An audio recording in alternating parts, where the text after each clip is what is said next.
Bienvenidos y bienvenidas al podcast Fuera del Torneo, un podcast sobre tenis, pero sobre tenis con conciencia, sobre tenis con clase, sobre tenis con conciencia de clase. Hoy os voy a contar cuando yo fui juez de línea. Yo fui juez de línea durante 10 segundos aproximadamente y me pareció un lugar horrible y muy difícil en el que estar. Mi amigo Jesús Perea iba a jugar un partido de tenis con su suegro. Yo le pregunté si podía ir porque, como a él, me encantan los clubes de tenis y me encantaba ver jugar a Jesús, que no había sido estrella del tenis porque no había querido. De camino al club me dijo: mira, Guillermo, puedes quedarte, pero pase lo que pase, no digas nada. Con Jesús Perea te puedes esperar cualquier cosa, así que no me sorprendió lo que me dijo. Y cuando llegamos al campo me senté junto a la pista a disfrutar del partido. Empezó sacando Jesús. Hizo un primer saque suave, y aunque no era un saque muy rápido, el suegro ni la vio venir. Jesús ya se estaba yendo al otro lado para servir, cuando el suegro la canta mala. Mala, out. Tan tranquilo. La primera bola del partido. Una bola que había entrado 1 metro dentro de la pista. No había ni la menor duda. Jesús se preparó para el segundo saque, tan tranquilo, y yo entendí ahí por qué no podía decir nada. Todo mi ser estaba gritando por dentro: ¡era buena! ¡Era buena! Pero había hecho una promesa a Jesús y entendí que ese código era algo que ellos habían aceptado. No sé muy bien a cambio de qué, pero yo me negué a aceptarlo. No estoy programado para tamaña injusticia. Me levanté y me fui, y aquello me persigue. Supongo que dentro de mí vive un juez de línea, y supongo que por eso quería hacer este episodio. Imaginad una pista de tenis llena de gente. Hubo un tiempo en que una pista de tenis no era solo 2 jugadores, un juez de silla y un logo de un banco en el fondo. Había más cuerpos, más personas, más ojos, más respiraciones. Había jueces de línea, sentados, rígidos, con la vista clavada en una línea de pintura blanca. Gente que se dedicaba a decidir en una milésima de segundo si una bola había entrado dentro de la zona de juego legal o había salido, dándole el punto a un jugador o jugadora o a otro. Gente que viajaba, que cobraba poco, que se quemaba con el sol y se congelaba de noche. Para hacer algo muy simple y muy difícil a la vez: decir si una pelota había botado dentro o fuera. El tenis nació con ellos ya.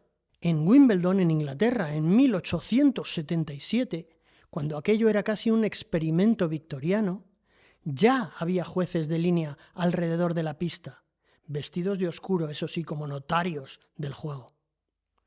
Durante 147 años formaron parte del paisaje del torneo más conservador del mundo, hasta que el All England Club, donde se celebra el torneo, anunció que en 2025 desaparecerían para siempre, sustituidos por un sistema de arbitraje electrónico basado en la tecnología de una herramienta que ya existía, el Hawk-Eye Live, el ojo de halcón.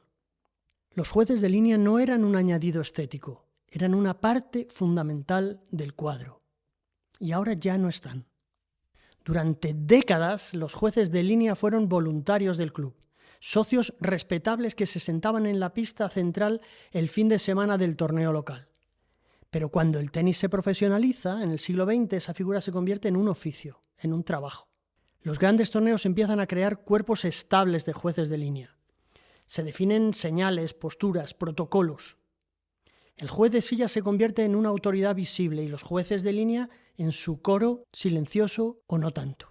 8, 10, 12 personas alrededor de la pista, cada una responsable de una línea, de un ángulo, de una decisión. En un torneo de Grand Slam, uno de los más grandes, eso significa entre 250 y 350 jueces de línea, rotando durante las 2 semanas de la competición. En un torneo ATP 500 más pequeño son entre 60 y 80, cada uno cobrando una tarifa diaria relativamente baja, entre 100 y 200 euros se dice, según el torneo, más unas modestas dietas y un alojamiento básico. Pero claro, multiplicado por cientos de personas y muchos días, el coste total se mueve fácilmente entre los 150.000 y los 250.000 euros por evento. Durante más de un siglo, sin ellos y sin ellas, no había partido. Si uno piensa en grandes escenas de conflicto en la historia del tenis, casi siempre hay un juez de línea en medio. Ilie Nastase, por ejemplo, convirtió la relación con los jueces en una parte de su personaje. Se burlaba, imitaba sus gestos, exageraba sus reacciones. No discutía con una institución abstracta, discutía con una persona concreta, con un cuerpo sentado a 3 metros de distancia. Y luego llega McEnroe. La famosa frase "You cannot be serious" en Wimbledon 1981 no va dirigida a un algoritmo ni a una pantalla gigante. Va dirigida a un juez de línea que ha cantado fuera un saque que él, McEnroe, consideraba bueno. Ese grito es dedo señalando. Esa mezcla de rabia y teatro solo existe porque hay un humano al otro lado. El conflicto es interpersonal, no administrativo. En 2004, en el US Open, Serena Williams vive el otro lado. Una serie de decisiones erróneas de una juez de línea en su partido contra Jennifer Capriati encienden al público, a la televisión y a la propia organización. Aquel partido fue tan escandaloso que la USTA acabó pidiendo disculpas y la ITF se vio obligada a replantearse todo el arbitraje. En ese torneo ya se estaba probando el ojo de halcón para la televisión y el contraste entre lo que veían los espectadores en casa y lo que se cantaba en la pista fue insoportable. El cabreo que se pilló Serena fue monumental. Y luego está Djokovic en el US Open 2020, que golpeó accidentalmente a una jueza de línea en la garganta con una pelota. Ella cae sin respiración, él se queda helado y el torneo le descalifica. Ese día se vio con una claridad brutal que los jueces de línea no eran decorado, eran cuerpos vulnerables, con nombre, con familia y con un cuello que puede recibir un pelotazo a 150 km/h. Los jueces de línea eran la parte más frágil del tenis, y así se ha visto. Todo empezó con el primer ojo electrónico, que no fue el ojo de halcón, fue el Cyclops, el cíclope, y que fue la semilla de esta sustitución. El Cyclops fue un primer intento de automatizar esta parte del arbitraje. Se instaló en Wimbledon en los años 80 para decidir si un saque era bueno o era malo. No era como el sistema del ojo de halcón, eran unos sensores a ras de suelo que pitaban cuando la pelota botaba fuera en el servicio. No sustituían a los jueces de línea, pero plantaron una idea peligrosa. Quizá no hacía falta confiar siempre en el ojo humano. El cíclope era tosco y bastante limitado, pero abrió la puerta por la que luego entraría Hawkeye, el ojo de halcón. El ojo de halcón lo inventó Paul Hawkins a finales de los 90 para el cricket, no para el tenis, para el cricket. En 2003 se usó por primera vez en el tenis, pero solo como una herramienta para la retransmisión, líneas virtuales, repeticiones bonitas y los gráficos para los comentaristas. Pero después de aquel partido de Serena y Capriati en el US Open, la Federación Internacional de Tenis aprueba el uso del ELC, Electronic Line Callers, Sistema Electrónico de Arbitraje, en 2005. Ya en 2006 el US Open lo adopta oficialmente para que los jugadores y jugadoras puedan pedir revisiones. En 2007 Wimbledon, que se había resistido, cede y lo incorpora. Para 2010 el ojo de halcón es estándar en todos los torneos de Grand Slam. ¿Cómo funciona? No es una cámara mágica ni un sistema de satélites. Es un sistema de entre 10 y 12 cámaras de alta velocidad alrededor de la pista que capturan la trayectoria de la pelota desde distintos ángulos. Un algoritmo matemático reconstruye en 3 dimensiones el punto exacto donde bota la pelota, con un margen de error de milímetros. En el US Open, por ejemplo, la empresa Hawkeye Innovations habla de 12 cámaras de seguimiento por pista, más cámaras específicas para las faltas de pie, y un coste de casi $100.000 por pista para instalar el sistema completo, que se tarda en montar 3 días. Porque el ojo de halcón no ve, el ojo de halcón calcula. Esa diferencia es muy importante. Hubo una época dorada de la convivencia de ambos para mí, que fue la época de los Challenge. Durante unos 15 años vivimos una época maravillosa, algo extraña pero maravillosa, con jueces de línea humanos conviviendo con el ojo electrónico que todo lo ve y que podía corregirles. El jugador levantaba la mano y pedía el challenge, el reto, El estadio se paraba, se ponía en pie, la realización ponía una animación y la pelota viajaba como a cámara lenta hacia una línea y no sabías si iba a entrar o salir hasta el último momento, el público contenía la respiración, la pelota botaba y se acababa el misterio, el veredicto. Era un hermoso ritual colectivo. Federer lo hacía con una elegancia casi irónica, levantaba la mano, como si pidiera el challenge más por una cortesía que por una necesidad. Andy Murray miraba su box buscando confirmación. Serena lo pedía con una mezcla de rabia y justicia histórica.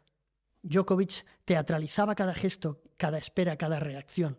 El challenge era el único momento en el que el tenis dejaba de ser un deporte para convertirse en puro cine.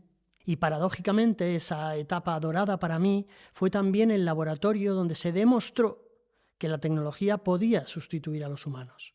Esa sustitución total, como es ahora, no llegó de golpe. Llegó en 3 movimientos, en 3 momentos.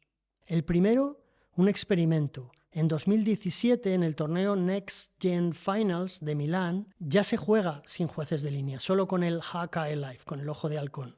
Pero esta es una versión del sistema del ojo de halcón que no espera a que el jugador pida la revisión, sino que se adelanta y canta automáticamente el out o el fault en décimas de segundo. Luego llega la pandemia, con restricciones de gente y protocolos sanitarios. El US Open decide jugar sin jueces de línea. Solamente deja a los jueces de línea en las 2 pistas principales. Y el experimento funciona. Menos gente en pista, menos riesgo de contagio y menos coste. En 2021, el Open de Australia se convierte en el primer Grand Slam en eliminar completamente a los jueces de línea y usar solamente ELC, Sistema de Arbitrajes de Línea Electrónicos. El tercer momento es una decisión política. La ATP, la Asociación de Tenistas Profesionales Hombres, anuncia que quiere que todos los torneos del circuito masculino usen ELC a partir de 2025. Wimbledon, que había resistido durante años como bastión de la tradición, anuncia que en 2024 también se suma. 147 años después de su primera edición, ya no habrá jueces de línea en Wimbledon. La pandemia fue la excusa perfecta, si queréis. La decisión, sin embargo, venía de antes. ¿Pero podemos culparles? Si uno se pone frío, la ecuación es muy sencilla.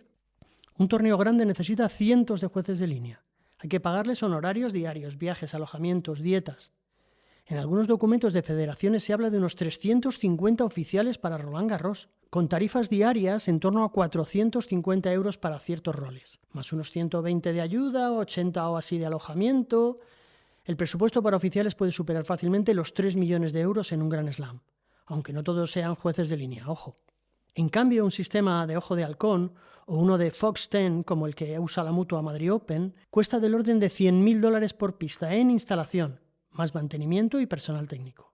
Un blog especializado que analiza el impacto económico de estos sistemas calcula que un torneo puede ahorrarse del orden de $120.000 por evento al eliminar a 10 o 12 oficiales por pista y redirigir parte de ese presupuesto a esa infraestructura tecnológica. En torneos más pequeños se habla de recuperar el coste del alquiler de un sistema portátil de cámaras en apenas 2 o 3 días de competición, solo con lo que se deja de pagar en honorarios diarios a 6 jueces de línea por pista. Dicho de otra manera, el tenis no eliminó un símbolo solamente, eliminó un montón de nóminas. ¿Qué dijeron los jueces de línea? ¿Qué sintieron? No hubo grandes huelgas ni grandes manifestaciones, porque no hay un sindicato internacional fuerte de jueces de línea que pudiera negociar colectivamente. Lo que sí hay son testimonios dispersos, entrevistas en alguna prensa local, artículos de opinión, algún hilo en algún foro. Algunos hablan de tristeza. Gente que llevaba 20 años viajando por el circuito, que había construido su identidad alrededor de ese trabajo y que de repente ve como su oficio, ¡puf!, desaparece. Otros se resignan. Sabíamos que esto iba a llegar, dicen algunos. La tecnología es el futuro. Hemos tenido suerte de vivir esta época. Y también hay quien reconoce cierto alivio, ojo, porque las jornadas eran larguísimas, la presión constante, muy poco reconocimiento y los sueldos, pues muy modestos. En las comunicaciones oficiales, como la de Wimbledon, se agradece, entre comillas, la valiosa contribución de los jueces de línea durante décadas. Se habla de equilibrio entre tradición e innovación. Y se promete que seguirán teniendo un papel en otros niveles del tenis, en torneos menores, en formación. Pero no se habla de indemnizaciones masivas ni de planes de transición estructurados. Desaparecen como vinieron, como vivieron, en silencio. Si miras la hoja de Excel, la decisión es impecable. Menos personal, menos vuelos, menos hoteles, menos dietas, menos errores humanos, más precisión, más control, más velocidad. Si miras la pista, la imagen es otra. Cada vez hay menos gente. Antes tenías 2 jugadores, un árbitro de silla, entre 8 y 12 jueces de línea, recogepelotas y fotógrafos a pie de pista. Ahora tienes 2 jugadores, un árbitro de silla, recogepelotas y cámaras de televisión. El resto está en una sala de control, lejos, anónimo. El Ojo de Halcón Live además no es barato, requiere decenas de cámaras por pista, servidores, técnicos, mantenimiento, fibra óptica. El Rack Room, la zona de control de un Grand Slam, puede tener hasta 50 personas trabajando. Wimbledon compara su sala de control con una torre de control de tráfico aéreo de un aeropuerto internacional. En el US Open, recordad, 204 cámaras, 12 cámaras solo para seguimiento, 6 de falta de pie y el coste cercano a $100.000 por pista en equipamiento. Pero ese coste es inversión. Los jueces de línea eran gasto y en el deporte moderno la inversión siempre gana. No hay rastro de indemnizaciones. Ha habido agradecimientos, comunicados elegantes y una promesa de que algunos jueces seguirán trabajando en roles menores o de asistencia técnica, unos 80 en Wimbledon según la organización. Pero no un plan estructurado, ni un fondo de transición, ni un programa de reconversión. No hubo protesta, porque nunca tuvieron voz fuera de la pista, ni cuando estaban ni cuando se fueron. ¿A dónde va el dinero que ahorran entonces con los jueces de línea? La narrativa oficial habla de innovación, precisión, modernización, pero no habla de dinero, y el dinero es clave. La inversión inicial en estos sistemas es alta, sí, pero el ahorro anual y a medio y largo plazo es enorme. ¿Ese dinero se habrá usado para abaratar las entradas para el público? No. No hay ninguna evidencia de que los torneos hayan reducido precios para hacer el tenis más accesible a la clase trabajadora. ¿Se habrá usado para pagar mejor a los empleados, a la gente que trabaja en el torneo? Tampoco. No hay comunicados, ni informes, ni declaraciones que indiquen que ese ahorro se ha destinado a mejorar salarios, ya no te digo de recogepelotas, ni de árbitros de silla, a nadie en el personal del torneo. Hombre, ¿se usará para cerrar la herida eterna de los premios en el tenis femenino? No hay relación directa. Los incrementos de premios en Grand Slams y en torneos de la ATP y de la WTA responden a otros factores. Entonces, ¿a dónde va? A 3 lugares. 1, a los propios torneos, que reducen costes operativos. A las empresas tecnológicas como Hawkeye Innovations, ojo, propiedad de Sony, que ahora factura más y opera en más deportes. A la expansión de las propias infraestructuras del torneo, como en Wimbledon con las 39 nuevas pistas. No hay redistribución de esa riqueza. Hay reinversión en el propio negocio, más dinero para los stakeholders. Y hay un detalle que parece menor, pero que en realidad, para mí, desde el punto de vista de fuera del torneo, lo dice todo. Torneos como Wimbledon eliminan a los jueces de línea después de 148 años. Los sustituyen por un sistema de cámaras y algoritmos que decide en milisegundos si la pelota entra o sale. Pero cuando lo decide, esa máquina canta out y no usa una voz sintética. No es una voz de máquina de videojuegos de los 80, out, pelota fuera. No. Usan una grabación humana, una voz real de personal del club, cuidadosamente seleccionada para sonar natural, emocionada, o más fuerte cuando el punto es ajustado, según explica el propio All England Club. Es decir, eliminan lo humano pero conservan su voz, su timbre, su emoción, su presencia sonora, una especie de fantasma laboral, un eco de lo que había antes. Es difícil encontrar una metáfora más precisa de nuestro tiempo. Un deporte que elimina cuerpos, pero conserva sus voces porque quedan bien en televisión. Pero ojo, yo no voy por ahí. Sería fácil hacer un panfleto nostálgico, pero no sería honesto. Yo soy un gran fan de la tecnología y de aplicarla todo lo que se pueda para mejorar la vida. Sin la inteligencia artificial haciendo gran parte del trabajo de investigación, revisión y edición, este mismo podcast no existiría, o sería más eventual, y peor, y más incompleto. El tenis gana cosas con la tecnología que hacen mejor la vida de jugadores, jugadoras y público. Como anécdota y como excusa para hacer un poco de name dropping, cuando conocí a Ilie Nastase, él me decía que con los avances tecnológicos actuales en raquetas y en zapatillas, él aún podría seguir jugando y peleando por el número 1 y los grandes torneos. Y eso que en aquel momento él tenía más de 50 años, ¿eh? Un crack. Bueno, ¿qué gana el tenis? Por supuesto, gana precisión. El margen de error del ojo de halcón es menor que el del ojo humano, especialmente con pelotas a más de 200 km por hora, que es un saque de ATP actual normal. Los jueces de línea humanos fallan entre un 2% y un 7% de las veces. Este es un rango aceptado por la ATP, por la WTA y por la Federación Internacional de Tenis, entre un 2 y un 7%. El ojo de halcón Live tiene una precisión a nivel milimétrico. En el caso del uso oficial del sistema, su precisión es del orden de milímetros con decisiones en menos de 100 milisegundos. El sistema se considera Terminal State of Officiating Tech, es decir, el estándar final, sin margen humano, sin revisión. La auditoría lo describe como elimina el error humano y el sesgo, acelera el juego y reduce costes operativos.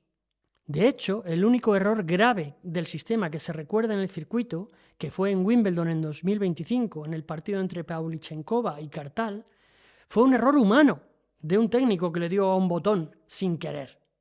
El tenis gana velocidad. No hay que discutir, no hay que bajar a mirar la marca en la tierra batida, no hay que perder tiempo en challenge. Gana control televisivo, menos interrupciones, más flujo, más minutos de juego efectivo por hora. Gana uniformidad, el mismo criterio en todos los torneos, en todas las pistas, en todos los puntos, para todos los jugadores y todas las jugadoras. Y muchos, por no decir casi todos, los jugadores y jugadoras lo agradecen. Desde luego el Big Three y Alcaraz y Sinner. Casi todos han dicho en algún momento que prefieren la precisión de la tecnología a la frustración de un error humano en un punto clave. Pero ¿qué pierde? ¿Qué pierde el tenis? Pierde humanidad. Pierde el gesto mínimo del juez que duda un instante antes de levantar el brazo. Pierde el conflicto teatral entre el jugador y la autoridad. Pierde el pequeño suspense del challenge que comentaba antes y que yo echo de menos. Pierde la sensación de que el deporte es un encuentro entre personas, no entre personas y máquinas. El tenis ganó exactitud, por supuesto, pero perdió, por decirlo de alguna manera, compañía. ¿Qué han hecho otros deportes? El cricket, que fue pionero, lo ha adoptado solo para algunas facetas del juego y ahora convive con árbitros humanos. El béisbol está en transición ahora mismo, lo ha incorporado en sus ligas menores, pero aún no en la Major League Baseball, Hanger. Y eso, que en las pruebas que se han hecho, es el deporte en el que más diferencia de acierto hay. El ELC, el sistema electrónico, ha corregido hasta un 52% de las decisiones de los umpire. ¿Qué cambia en el béisbol respecto al tenis? Los jugadores están al 50%. Los árbitros lo aceptan como una realidad inevitable. Pero ellos sí tienen un sindicato. Y es mucho más poderoso que en otros deportes. Y no van a rendirse fácilmente. Pero sobre todo es el público. Es el público el que no quiere un deporte sin la teatralidad del béisbol. La tradición aquí sí está teniendo peso. Y en el fútbol pasará otro tanto. El arbitraje electrónico ya podría instaurarse, pero no creo que el público quiera. Incluso el VAR, el sistema actual, recibe constantes críticas de unos y de otros. La pregunta no es si la tecnología debe estar o no. Ya está. La pregunta es cuánto y cómo. La tecnología seguirá avanzando. La cuestión es si el tenis quiere seguir siendo un deporte jugado entre humanos con testigos humanos o un producto perfecto donde todo está controlado, medido y calculado. Una cosa más. Hablemos de esto. Hay una pregunta que nadie quiere hacer en voz alta, pero que está ahí, escondida, detrás de cada out perfecto, detrás de cada algoritmo que decide mejor que un humano, detrás de cada milímetro que la máquina acierta y el ojo humano no. Seamos lógicos, seamos eficientes, no nos quedemos en el tenis. Si aceptamos que la máquina es más precisa que el humano para detectar un fallo, que yo lo acepto, ¿por qué no dejamos que la máquina decida también en los tribunales? ¿Por qué no eliminar también a los jueces en el sistema judicial? Y aquí entra Malcolm Gladwell, uno de mis ídolos. En su maravilloso libro Hablar con extraños, Gladwell habla de que somos pésimos evaluando señales y analiza un experimento brutal. El estudio se llama Machine Learning for Risk Assessment in Criminal Justice. Aprendizaje automático para la evaluación de riesgos en la justicia penal. Realizado en Estados Unidos en 2017 por John Kleinberg, Sendil Mullainathan y Manis Raghavan. El experimento consistía en un algoritmo que evaluaba si un detenido debía quedar en libertad o no, comparado con jueces reales. Comparaba decisiones reales de jueces humanos sobre libertad bajo fianza con decisiones simuladas por un algoritmo. El resultado, ojo, es incómodo. El algoritmo acierta más en no culpar a inocentes. Predice mejor la reincidencia de los criminales una vez en libertad. Discrimina menos por raza y apariencia. Y no comete errores graves, o los comete muchísimo menos. Es decir, la máquina juzga mejor que el juez, entre un 25 y un 50% mejor. Si aplicamos la lógica del tenis, precisión, eficiencia, eliminación del error humano, la conclusión es obvia. Si la máquina es mejor que el juez de línea y la máquina es mejor que el juez penal, ¿por qué seguimos teniendo jueces humanos? En el tenis un fallo cambia un punto. En la justicia un fallo cambia una vida. Insisto, la lógica es la misma. Si la máquina es más precisa, es más rápida, no se cansa. Si la máquina no se deja influir, si la máquina no tiene prejuicios, ¿por qué no autorizamos también el sistema judicial a ser regido y dirigido por un algoritmo? En el libro de Gladwell no responde claramente, queda todo como hacía mi suegra. Bueno. El tenis, en cambio, sí puede permitirse esta ilusión. El tenis puede decir, queremos precisión, queremos eficiencia, queremos eliminar el error humano. Y puede hacerlo porque no tiene consecuencias morales. Pero al hacerlo, el tenis está aceptando una idea peligrosa, que la eficiencia es más importante que la humanidad. Y esa idea, trasladada a otros ámbitos, es devastadora. Porque si la eficiencia es el criterio supremo, entonces sobran los jueces, sobran los profesores, sobran los médicos, sobran los periodistas, sobran los árbitros, sobran los trabajadores que interpretan, sobran los que dudan, sobran los que se equivocan, sobran los humanos. Gracias por escuchar este podcast. Este podcast es Fuera del Torneo, un podcast sobre tenis con conciencia, sobre tenis con clase, sobre tenis con conciencia de clase.